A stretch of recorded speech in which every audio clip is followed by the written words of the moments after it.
오늘은 요한복음 20장 19절에서 29절까지 말씀, 나의 주님, 나의 하나님이라는 제목으로 말씀을 나눕니다. 특별히 오늘 말씀은 부활절 말씀이죠.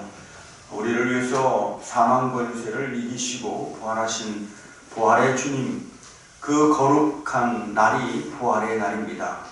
부활의 아침에 모두가 부활의 주님을 만나는 은총이 가득하기를 주님의 이름으로 축원합니다.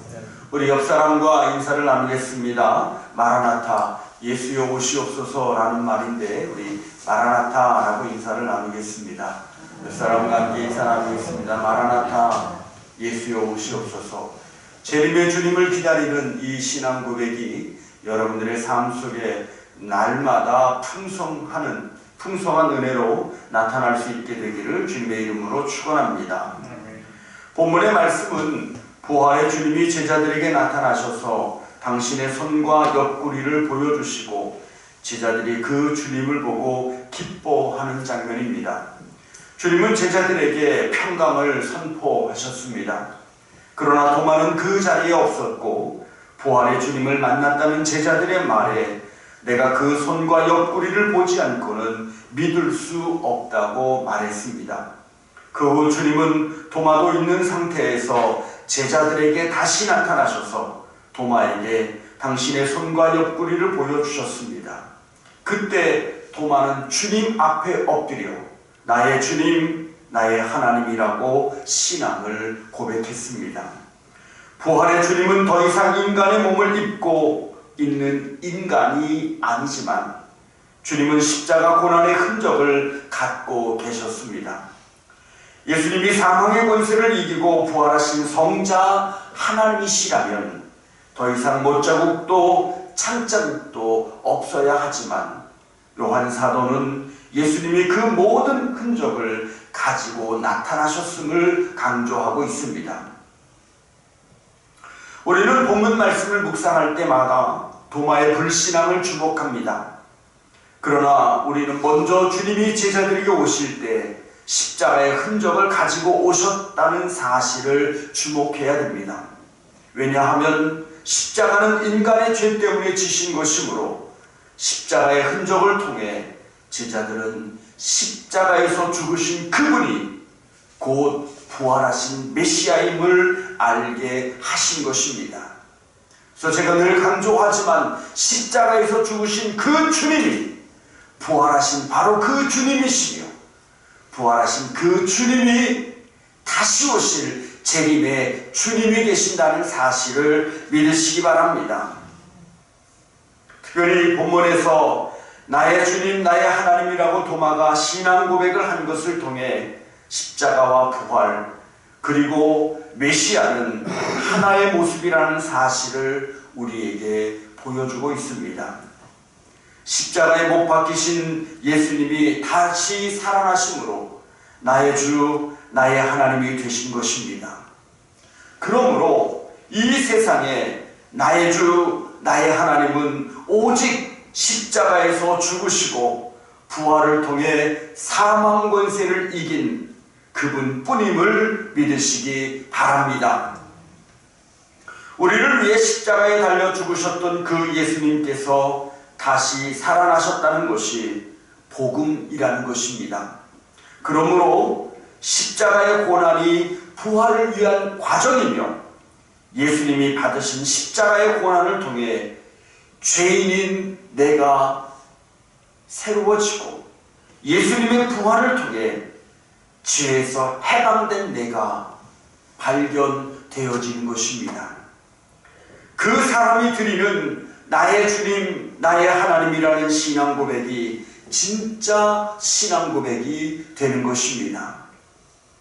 그래서 부활하신 주님께서 제자들에게 오셔서 평강을 선포하신 것은 단순히 인사가 아니라 예수님께서 십자가를 통해 인간의 모든 죄를 대속함으로 얻은 영원하시고 완전하신 평강인 것입니다. 그래서 주님은요, 먼저 당신의 손과 옆구리를 보여주시고 난 뒤에 평강을 말씀하셨어요. 갑자기 나타나서 주님이 내가 부활의 주다, 그리고 평강을 선포하시고 그리고 믿어라 라고 말씀하신 것이 아니라 제자들에게 당신의 손과 옆구리에 그 십자가의 흔적을 그대로 보여주시고 난 뒤에 평강을 선포했다는 거예요. 그러므로 부활하신 주님 안에서 이 평강을 누리는 성도들은 십자가 위에서 나를 위해 죽어주신 그 주님의 죽음을 통해서 누리는 평강이라는 사실을 분명히 인식해야 된다는 것입니다. 예수님이 지신 십자가는 죄로 말미암아 신음하던 인간에게 자유와 평강을 주시기 위한 유일한 길이며 예수님의 부활은 그 모든 것을 완성하신 것입니다. 사랑하는 성도 여러분, 우리는 지금 신앙의 자유시대를 살고 있습니다. 그런데 표면적으로는 신앙의 자유가 있지만 내면적으로 보면 우리는 두려움과 좌절과 낙심 속에 빠져 있는 것을 볼 수가 있습니다. 그 당시 제자들은 자신들이 3년 동안 예수님을 따라다니며 그 주님으로부터 배운 말씀을 붙들고 부활의 주님을 기다리는 신앙으로 이기고 또 이기는 자의 자리에 서지 못한 채 당장 자기들도 어떻게 될까봐 두려워하는 이 육체적 안위를 위해 두려움에 빠져 있었습니다. 세상의 권력 앞에서 자신들의 몸을 숨기기 위해 문을 굳게 걸어 잠갔다고 성경은 말씀하고 있습니다. 안타깝게도 오늘날 우리가 이런 신앙생활을 하고 있습니다. 문을 잠그고 숨었던 제자들처럼 우리의 신앙생활이 자꾸만 세상이 보지 못하게 숨기려고 하고 있다는 것입니다. 물론 제자들의 두려움과 우리가 갖고 있는 두려움은 완전히 다릅니다. 당시의 제자들은 당장 자신들의 목숨이 위태로운 상황 속에서 자신들의 육체를 숨긴 것이라면 우리의 두려움은 자기의 체면의 두려움, 세상 사람들의 시선에 대한 두려움, 내 인생을 더 즐기고 싶은 내 마음대로 살지 못할 것 같은 두려움, 그런 두려움 속에서 자신의 믿음을 감추려고 하고 있다는 것입니다. 그래서 어느 순간 너무나 많은 부분 속에서 우리는 적당히 신앙생활을 하려고 합니다. 그저 내가 할 수 있을 만큼에서만 감당하면 된다고 생각을 하고 그 자리에 자꾸 머물러 있으려고 합니다. 어느 순간에는 적당히 자기를 감춤으로 인해서 더 많이 신앙 가운데 드러나지 않기를 소망할 때도 있습니다. 세상이 예수님을 십자가에 못 박은 것처럼 이 시대의 세상이 진리를 왜곡하고 정의를 핍박하며 의로운 백성을 십자가에 못 박는 것을 보면서도 한편으로 그 일에 대해 울분을 가지며 한편으로는 두려워하고 있다는 것입니다. 우리는 왜 하나님은 이 땅의 불의한 세력들을 몰아내고 의로운 사회, 참 평화를 이룩한 나라를 허락하지 않는가를 강력하게 호소하고 있지만 그 불의 속에 내가 숨어 있는 것에 대해서는 모른 척 하고 있다는 것입니다.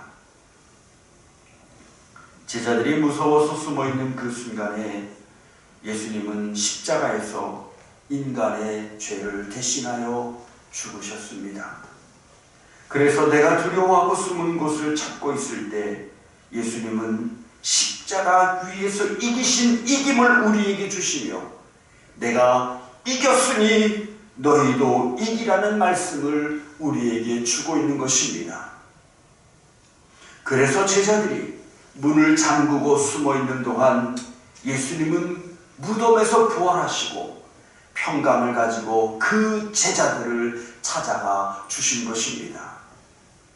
사랑하는 성도 여러분, 오늘 우리가 불안에 떨고 있는 이 순간이 진리의 역사가 승리하고 있는 순간이며 죽었던 의의 세력들이 부활하고 있는 순간임을 믿으시기 바랍니다.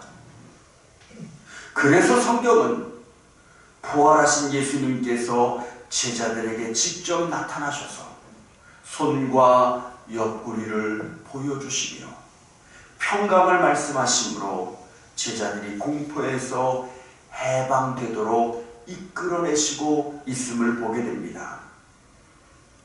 그러므로 우리가 불안과 공포에서 해방되는 길은 부활의 주님을 만나는 길이며 예수 그리스도의 부활 속에서 모든 불의들이 깨지는 모습을 영의 눈으로 볼 수 있을 때 십자가의 승리가 오늘 사단의 모든 권세를 능히 이기는 능력으로 나타나는 것을 여러분의 영적인 눈으로 바라볼 수 있을 때 우리가 참된 평화를 가질 수 있게 되는 것입니다.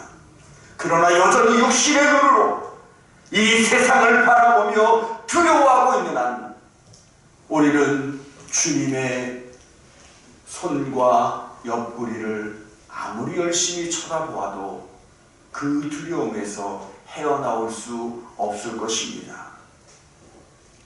그러므로 사랑하는 성도 여러분, 영적인 눈을 더 크게 뜨십시오. 더 크게 그 눈으로 세상에 돌아가는 일들을 바라볼 뿐만 아니라 이 세상을 다스리시는 하나님의 섭리도 보십시오. 그래야만 우리는 이 세상에서 참된 부활의 평강을 온전히 소유한 성도가 되는 것입니다. 바로 그 평안을 주시는 부활의 주님은 항상 우리와 함께 계십니다. 못자국을 가지신 부활의 주님이 우리와 함께 계심으로 성도가 믿음 안에서 만나는 고난과 아픔은 그리스도 안에서 의가 실현되는 과정이 된 것입니다. 오늘 우리가 믿음 안에서 만나는 고난은 부활의 역사 안에서 평안의 은총으로 나타나게 될 것입니다. 못자국을 가지신 부활의 주님이 오늘 우리 앞에서 너희에게 평강이 있을지어다라고 말씀하시므로 우리는 불안과 공포 대신에 기쁨과 용기를 가지게 될 것입니다. 그러므로 우리는 못자국을 가지신 부활의 주님을 만나 나의 주님, 나의 하나님이라고 신앙을 고백한 도마와 같이 자기 신앙을 찾아야 됩니다. 사실 도마는 다른 제자들보다 의심이 더 많은 제자가 아닙니다. 다른 제자들도 예수님께서 부활하신 후에 당신의 손과 옆구리를 보여주셨습니다. 만약에 예수님께서 당신의 손과 옆구리를 보여주시지 않은 채 앞에서 말씀드린 것처럼 평강만 선포했다면 주님이 말씀하신 그 평강이 그들에게 평강으로 들려지지 않았을 것입니다. 두려움과 공포와 어쩌면 우리는 부활의 주님이 아닌 유령처럼 느껴지는 주님 앞에 벌벌 떨고 있는 제자들을 볼 수밖에 없었는지 모르겠습니다. 그러니 도마가 그 제자들보다 의심이 더 많다고 말할 수는 없습니다. 분명히 보지 않고는, 내가 만져보지 않고는 믿을 수 없다고 말하기는 했지만 제자들에게는 예수님이 제일 먼저 그것부터 보여주셨거든요. 보고 믿었기에 평강의 말씀이 들려왔고, 그래서 도마에게도 얘기했지만 도마는 아직 보지 못했기에 믿을 수 없고 평강의 말씀이 들려올 수가 없었던 것입니다. 우리는 도마를 의심하는 제자라고 부르지만 요한복음은 그를 가장 깊은 고백을 남긴 제자로 소개하고 있습니다. 나의 주님, 나의 하나님이라는 도마의 고백은 성경 전체를 통틀어 가장 아름다운 고백이며 신앙의 울림이 아닐까라는 생각을 하게 됩니다. 그러므로 도마에게 의심은 의심이기 전에 나의 주님, 나의 하나님을 고백하기 위한 과정이었을 것입니다. 요한복음 14장에 보면 예수님께서 내가 어디로 가는지 그 길을 너희가 알고 있다라고 이렇게 말씀하셨을 때 도마가 예수님께 물었습니다. 주님, 주님께서 어디로 가시는지 우리가 알지 못하는데 어떻게 그 길을 안다고 말씀하십니까? 라고 이렇게 말합니다. 다른 제자들은요, 예수님이 말씀하신 그 뜻이 무엇인지 전혀 이해하지 못하면서 그냥 듣고만 있었습니다. 그런데 도마는 그대로 있을 수가 없었습니다. 그래서 모른다고 솔직히 말한 거예요. 왜냐하면 예수님이 어디로 가시는지 분명히 알고 싶었기 때문에 그렇습니다. 그래서 예수님께서 주신 말씀이 내가 곧 길이요 진리요 생명이니 나로 말미암지 않고는 아무도 아버지께 올 자가 없다라고 말씀하셨어요. 그래서 주님이 어디로 가는지, 그리고 그 가는 길의 중심이 누구인지 무엇인지를 정확히 말씀함으로 인해서 도마와 제자들이 주님의 가는 길을 또 한 번 깨닫는 시간을 갖게 되는 것입니다. 부활의 사건에 있어서도 도마가 예수님의 못자국과 창에 찔린 자리를 확인하고 싶었던 것은 그들 앞에 나타나신 주님이 과연 그들과 함께 갈릴리 해변을 거니시던 그 예수님이 맞는가? 십자가에 못 박혀 처절하게 부르짖으시던 그 예수님이 맞는가를 확인하고 싶었던 것입니다. 사실 이것은 정말로 중요합니다. 앞에서도 제가 말씀드리고 강조했던 것처럼 사랑하는 성도 여러분, 부활의 주님은 반드시 십자가에서 죽으신 그 주님이셔야만 합니다. 그래야 재림의 주님이 십자가에서 죽으시고 부활하신 바로 그 주님이 재림의 주님으로 오시기 때문에 그렇습니다. 그러니 우리는 늘 그 주님을 확인해야 됩니다. 내가 믿는 주님이 십자가 위에서 나를 위해 죽으신 그 주님이신가? 내가 부활의 신앙이 나를 위해 부활하신 바로 그 주님 앞에서 누리는 부활의 신앙인가? 내가 기다리는 재림의 주님은 나를 위해 죽으시고 부활하시며 다시 오시겠다고 약속하신 그 말씀을 주신 바로 그분의 재림을 기다리고 있는가? 이 신앙 안에서 자기의 신앙의 정체성을 매일매일 점검해야 우리는 흔들리지 않는 성도의 삶을 살아가는 것입니다. 평화를 이야기하고 죄를 사하시는 주님은 반드시 십자가에 달리신 바로 그분이어야 한다고 도마는 생각했을 것입니다. 그래서 우리는 도마를 의심 많은 제자로 보기보다는 더 세밀하게 점검하고 바른 믿음 위에 서려고 하는 자로 바라볼 수도 있어야 합니다. 예수님께서는 도마의 생각대로 손과 옆구리를 만져보도록 허락하셨습니다. 도마는 즉시 예수님께 나의 주님, 나의 하나님이라고 신앙을 고백하였습니다. 도마의 이 대답은 십자가의 예수와 부활의 예수가 완전히 같은 분임을 확인했기 때문에 드릴 수 있는 신앙 고백이었습니다. 예수님은 바로 이 십자가에 못 박힌 흔적을 가지고 계신 분이기에 그는 우리의 주님이시고 우리의 하나님이 되신 것입니다. 도마는 직접 자기의 눈으로 확인할 수 있었지만 우리는 그렇게 할 수가 없습니다. 그래서 예수님은 이제 예수님이 승천하여 올라가신 이후에 오직 하나님의 말씀만으로 예수 그리스도를 믿어야 되는 우리를 향해서 나를 보지 않고도 믿는 사람은 복이 있다라고 말씀해 주신 것입니다. 오늘 우리는 부활의 주님을 직접 볼 수는 없지만 그가 십자가에서 죽으신 분이요 그리고 무덤에서 살아나신 분임을 믿을 때 평강의 복이 임하게 되는 줄 믿으시기 바랍니다. 그래서 성경은 예수님의 십자가를 그리스도의 부활로 나가는 과정이며 가장 거룩한 행위라고 말씀하고 있습니다. 성경은 처음부터 마지막까지 예수 그리스도를 고난받는 종이시며 동시에 영광 받으시는 메시아이심을 강조하고 있습니다. 고난 없는 영광은 천박한 것이며 영광 없는 고난은 무의미한 것입니다.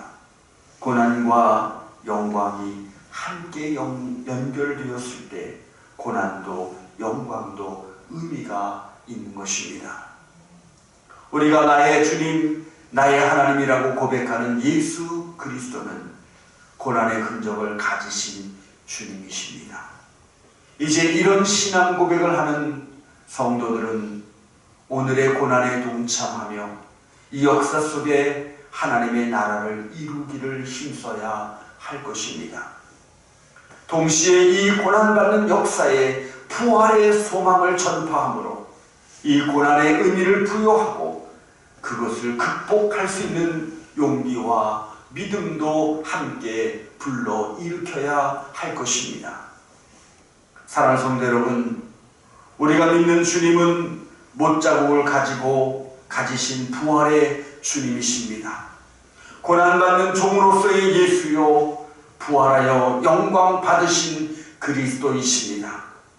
그가 고난 받으심으로 우리가 죄 사함을 받았고 그가 부활하심으로 우리가 기쁨과 소망을 갖게 되었습니다.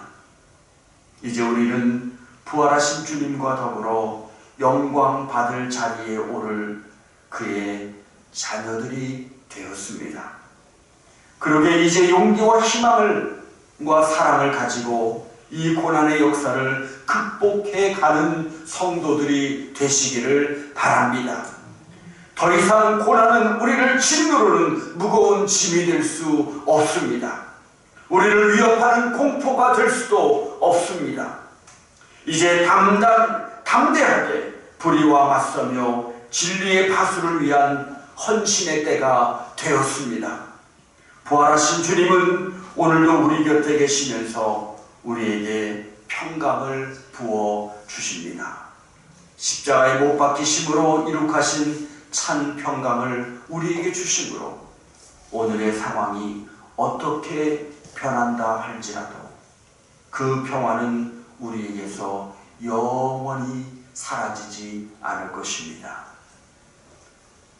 그러므로 코로나19와 같이 우리의 삶을 위협하고 우리의 신앙의 모습을 송두리째 뒤바꿔 놓은 이런 모든 환경 속에서 우리는 여전히 우리를 향해 평강을 선포하신 주님의 평강을 바라보며 그 평강을 붙들고 나의 주, 나의 하나님, 이런 신앙 고백을 통해 더욱 굳건한 그리스도인으로 살아갈 뿐만 아니라 이 땅에 하나님의 나라를 온전히 세워가는 성도들이 되어야 할 것입니다. 2021년 이 부활절 아침에 부활의 주님을 찬송하는 여러분들의 삶을 통해 이와 같은 은혜가 더욱 풍성하게 일어날 수 있게 되기를 주님의 이름으로 축원합니다.